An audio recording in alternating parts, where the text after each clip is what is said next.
All right, so get this right. We're diving into like this historical mystery that'll leave you scratching your head. Today we're talking about the dancing plague of 1518, and you requested this deep dive, so like get ready for some seriously strange happenings. This is definitely one of those events that makes you question like everything you thought you knew about human behavior. For real. Our main source is this text, right?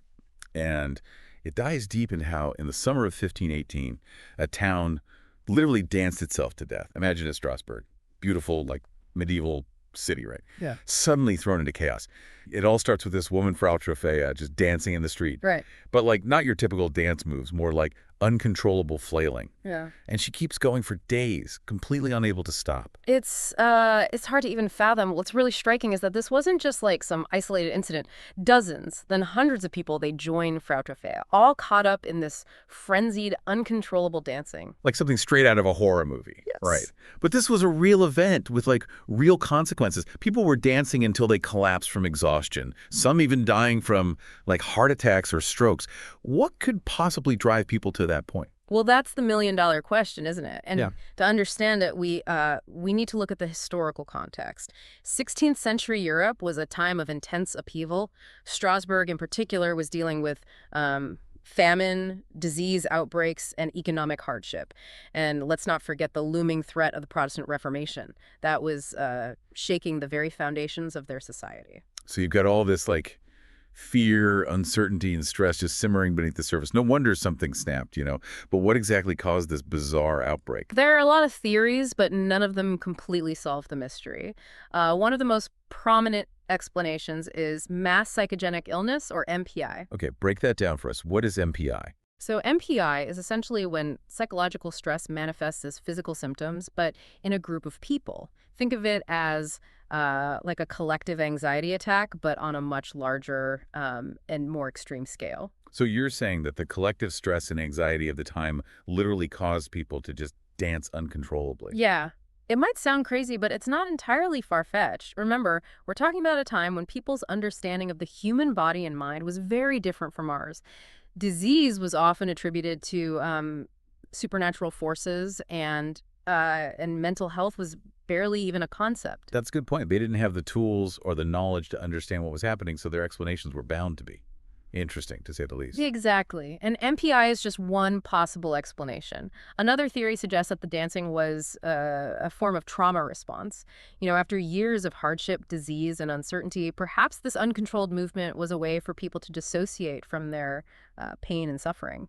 It's like their bodies were trying to like escape the reality of their lives through this frenzied dancing. That's actually pretty heartbreaking when you think about it. It is, and there are even more theories out there. Some suggest that it was caused by ergot poisoning. Ergot poisoning, what's that? So ergot is a fungus that can grow on rye, a common grain in Europe at the time, and when ingested, it can cause hallucinations and convulsions. So like bad bread made everyone lose their minds and start dancing. It's an intriguing idea, but it doesn't quite line up with the specific symptoms of the dancing plague. Ergot poisoning usually causes very different reactions, and it's unlikely that it would lead to such prolonged and intense dancing. All right, so maybe not the bad bread. What about like a neurological disorder? Could it have been a case of mass epilepsy or Huntington's disease, just completely misinterpreted by the people at the time? That's another possibility, but again, it's difficult to say for sure. The historical records are limited, and our understanding of these conditions has evolved significantly since the 16th century. It's like trying to solve a puzzle with half the pieces missing. And to make things even more complicated, you can't ignore the spiritual explanations that were popular at the time. Of course. Back then, religion played a massive role in people's lives, and it heavily influenced how they interpreted the world around them. When something inexplicable happened, it was often attributed to, divine intervention or demonic possession. Right, so what were some of the supernatural theories surrounding the dancing plague? Well, some believed it was a curse sent by Saint Vitus, the patron saint of, Yeah. you guessed it, dancing. Irony. Cursed to dance by this like saint of dance. It's almost comical. Right. It's a fascinating example of how cultural beliefs can shape our understanding of even the most bizarre events. Okay, so we've got all these theories floating around, psychological, biological, supernatural. But how did people actually react to this unfolding chaos? What did they do to try and stop it? Well, the response was a mixed bag of desperation and, frankly, misguided attempts at a cure? Misguided. Some physicians believed that the best way to cure the dancing plague was to encourage more dancing.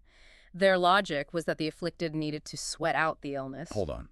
They thought the cure for uncontrollable dancing was more dancing. It sounds absurd to us now, but remember, this was a time when medical knowledge was based on very different principles. They even went so far as to build stages and hire musicians to keep the dancing going. Wow. Talk about fighting fire with fire. Yeah. It's like they were trying to create a giant citywide rave to exorcise the dancing demon. It's a pretty wild image, isn't it? And of course, the religious authorities had their own approach. They organized processions, prayers, and pilgrimages to shrines, hoping to appease St. Vitus or whatever other divine force they believed was responsible. So you've got doctors prescribing more dancing, priests calling for divine intervention, and all the while people are literally dancing themselves to death in the streets. It must have been absolute mayhem. It was a truly chaotic and tragic situation. And it's important to remember that this wasn't just some, abstract historical event. Real people suffered, families were torn apart, and the entire community was traumatized. It's a stark reminder that sometimes, even with the best intentions, our attempts to solve a problem can actually make things worse.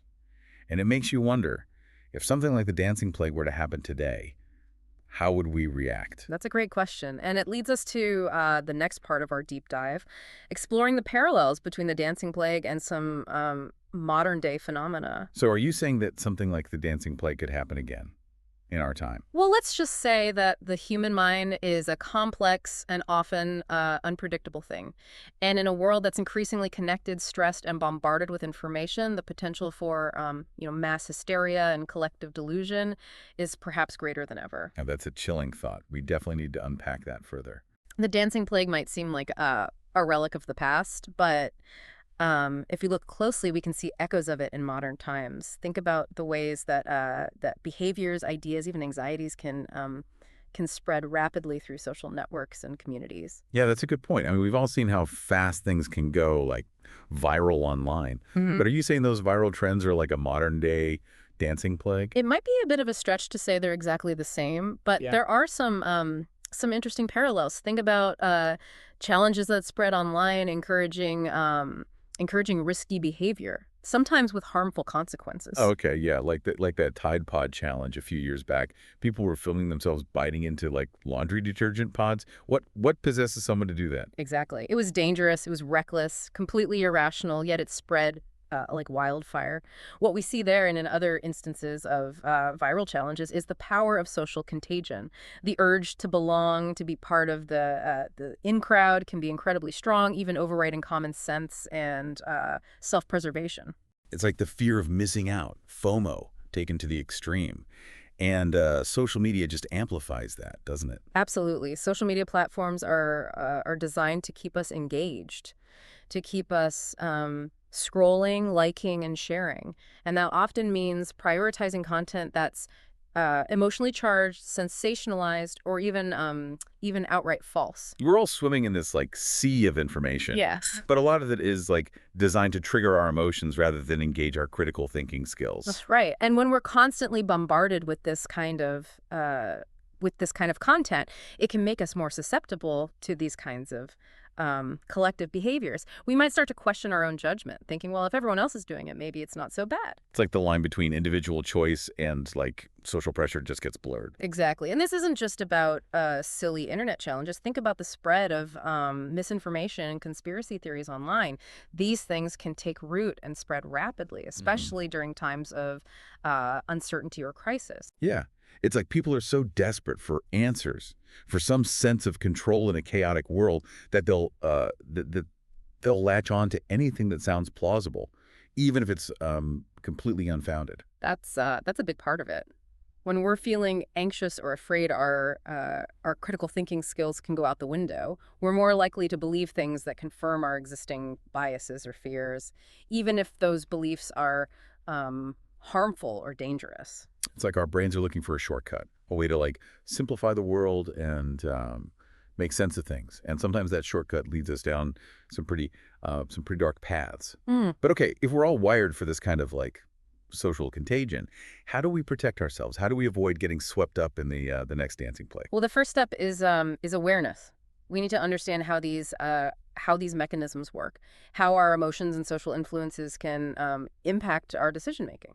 So it's about being more mindful of what we're consuming online, what we're choosing to believe, and who we're allowing to influence our thinking. Exactly, and it's also about developing our critical thinking skills, learning to question information, to evaluate sources, to consider different perspectives. It's like building up our mental immunity to misinformation and manipulation. That's a great way to put it. And it's not just about individual responsibility. We also need to hold social media platforms accountable for the content they promote and the algorithms they use. We need to push for more transparency, more ethical design, and more safeguards against the spread of harmful content. So it's a combination of individual awareness and systemic change. We need to be smarter consumers of information, and we need to demand better from the platforms that shape our online experience. But okay, let's zoom out for a second. We've talked about the historical context, the psychological factors, the modern day parallels. But what does the dancing plague tell us about human nature itself, about our capacity for both reason and irrationality? That's a profound question, and it's one that philosophers have been grappling with for centuries. So are we inherently rational beings who occasionally get swept up in moments of madness, or are we more driven by our emotions and social instincts than we like to admit? It's likely a bit of both. We have this incredible capacity for logic, for reason, for scientific discovery, but we're also deeply emotional creatures driven by primal urges and influenced by the social dynamics around us. So it's like a constant tug of war between our rational and irrational self. Exactly. And the dancing plague, along with so many other historical events, shows us what can happen when that balance tips too far in one direction. When fear, stress, and social pressure overwhelm our rational faculties, we can be susceptible to all sorts of bizarre and even dangerous behaviors. It's both fascinating and terrifying, isn't it? This realization that even in our modern technologically advanced world, we're still vulnerable to these primal forces. But it also makes you wonder about the power of belief. I mean, if people can literally dance themselves to death because of a curse or a social contagion, what does that say about the power of our minds to shape our reality? That's a question that takes us deep into the realm of philosophy and psychology. The placebo effect, for example, shows us that our beliefs can have a profound impact on our physical health. And the dancing plague, in a way, could be seen as a kind of mass placebo effect in reverse. People believed they were cursed or that they needed to dance to be cured, and their bodies responded accordingly. It's like our minds can create their own realities, for better or for worse. That's a very powerful way to put it. And it underscores the importance of being mindful of the beliefs we hold, the stories we tell ourselves, and the information we allow to shape our understanding of the world. It's a lot to think about. And I think we've given our listeners plenty to chew on for now. We'll be back after a quick break to explore some final thoughts and takeaways from this deep dive into the dancing plague and the mysteries of the human mind. Okay, so we're back, and I don't know about you, but my brain is officially swirling with all these ideas about the dancing plague and, social contagion and the power of belief. It is a lot to process, isn't it? I mean, this one historical event opens up so many questions about who we are and how we think and how we interact with the world around us. Seriously. And it makes you wonder, right, what are the dancing plagues of our time? What are those beliefs or behaviors that might seem totally normal now, but will have future generations just scratching their heads in disbelief? Yeah, that's the million-dollar question, isn't it? It's hard to have that kind of historical perspective when you're living in the thick of things. But if we look at the patterns, the underlying mechanisms of social contagion and belief, we might start to see some potential candidates. Okay, so what are some things happening right now that could potentially be our generation's version of the dancing plague? Well, think about the way we consume and spread information online. The speed and volume of content can be overwhelming, making it difficult to separate, fact from fiction. It's not hard to imagine how how certain narratives, whether true or false, could take hold and influence large groups of people. Yeah, like how quickly conspiracy theories can, like, go viral, right? So, like, people are looking for simple explanations in, like, a complex world. And sometimes those explanations, even if they're completely unfounded, can offer a sense of comfort or control. Exactly. And that desire for certainty, for easy answers can make us vulnerable to manipulation. We might latch on to a particular belief or ideology, not because it's true, but because it gives us a sense of belonging, of purpose, of understanding. It's always like we're hardwired to seek out, like, those narratives, those stories that make sense of the world, even if they're not necessarily accurate or healthy. That's a really interesting point. We are storytelling creatures, aren't we? We use stories to make sense of our experiences, to connect with others, and to create meaning in our lives. And sometimes those stories, whether personal or collective, can take on a life of their own, shaping our perceptions and influencing our behavior in powerful ways. So what can we do about it? I mean, we can't just, like, unplug from the internet or ignore the social forces that shape our world.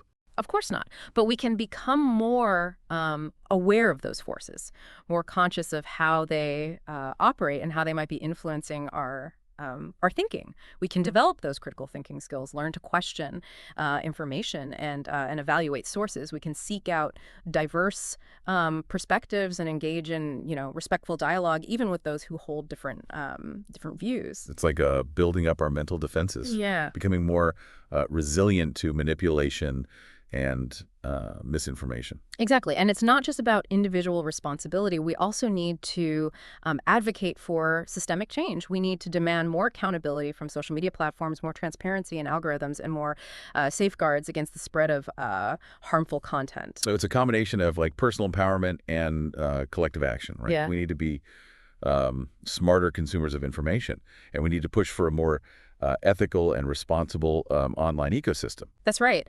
And ultimately, I think it comes down to a fundamental question. What kind of world do we want to create? A world where fear, division, and misinformation reign supreme, Yeah. or a world where reason, empathy, and critical thinking guide our actions? Those are some powerful questions, and I think the dancing plague, as, like, bizarre and distant as it might seem, offers us a valuable lesson in this regard. It shows us what can happen when those darker forces take hold, but it also reminds us of our capacity for resilience, for reason, and for creating a better future. I completely agree. It's a stark reminder that we have a choice in how we respond to the challenges of our time. We can choose to be swept up in the currents of fear and misinformation, or we can choose to stand firm, to think critically, and to work together to create a world that's more informed, more compassionate, and more just. That's a great note to end on. I think we've all learned a lot today about the dancing plague, the complexities of human behavior, and the importance of critical thinking in our increasingly interconnected world. Thank you for guiding us through this fascinating discussion. It's been a pleasure exploring these ideas with you. And to all our listeners, thank you for joining us on this deep dive. We hope you found it thought-provoking and maybe even a little unsettling. But most importantly, we hope it's inspired you to keep those minds curious, those critical thinking skills sharp, and to keep asking those big questions about ourselves and the world around us. Until next time.